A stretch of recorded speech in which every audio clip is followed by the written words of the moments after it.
According to the Akashic Records, symbolically, what does Cain and Abel represent as the first offspring of Adam and Eve, and who are their descendants today? Please give us a breakdown. According to the Akashic Records, Cain and Abel were not just historical figures, they are symbolic archetypes representing the first internal split of the human soul after entering duality.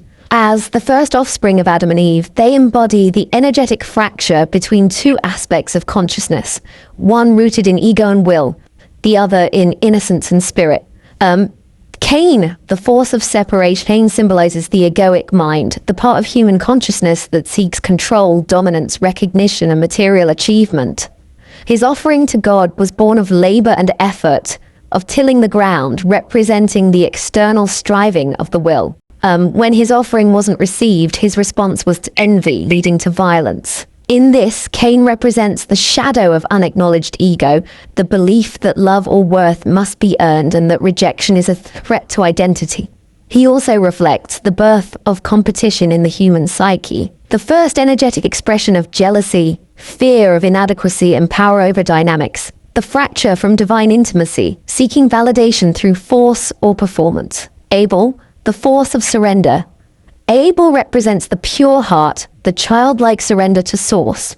His offering, born from the flock, was symbolic of spiritual alignment, emotional flow, and inner receptivity. He didn't strive for favor, he simply gave from the heart. He embodies the innocent, intuitive soul that remains aligned with divine rhythm, the inner mystic attuned to the unseen, the vulnerable, creative aspect of consciousness that is often rejected or sacrificed in a world dominated by the ego. His murder at the hands of Cain is the first act of inner self-rejection, the slaying of innocence by insecurity, and the exile of the intuitive by the controlling mind. The deeper spiritual symbolism. Cain and Abel are the two sons of polarity, the active and receptive, the forceful and surrendered, the structured and fluid. Their story is not just about sibling rivalry.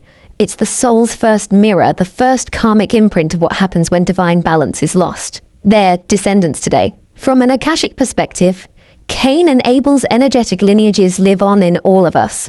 But some soul groups or collectives embody these forces more dominantly. Cainic lineages, ego-dominant archetypes, often seen in individuals or groups with strong drive for control, conquest, or material dominance. Many of these energies expressed historically through empires, colonizers, or systems rooted in hierarchy and suppression.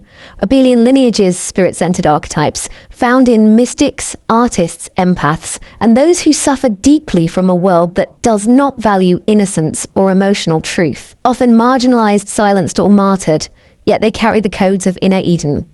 Some souls today are here to bridge these two archetypes, healing the Cain within by reintegrating the Abel they once cast out. Others are here to redeem the line of Cain, not to justify the wound, but to awaken from it, and to bring fierce will into service of the heart, the invitation. Now, humanity is now remembering that both Cain and Abel are within us. The healing comes not through revenge or rejection, but reconciliation. The ego must bow to the heart, the will must serve love, and the past must be transmuted into wisdom. This is how we rewrite the story. This is how we return to Eden.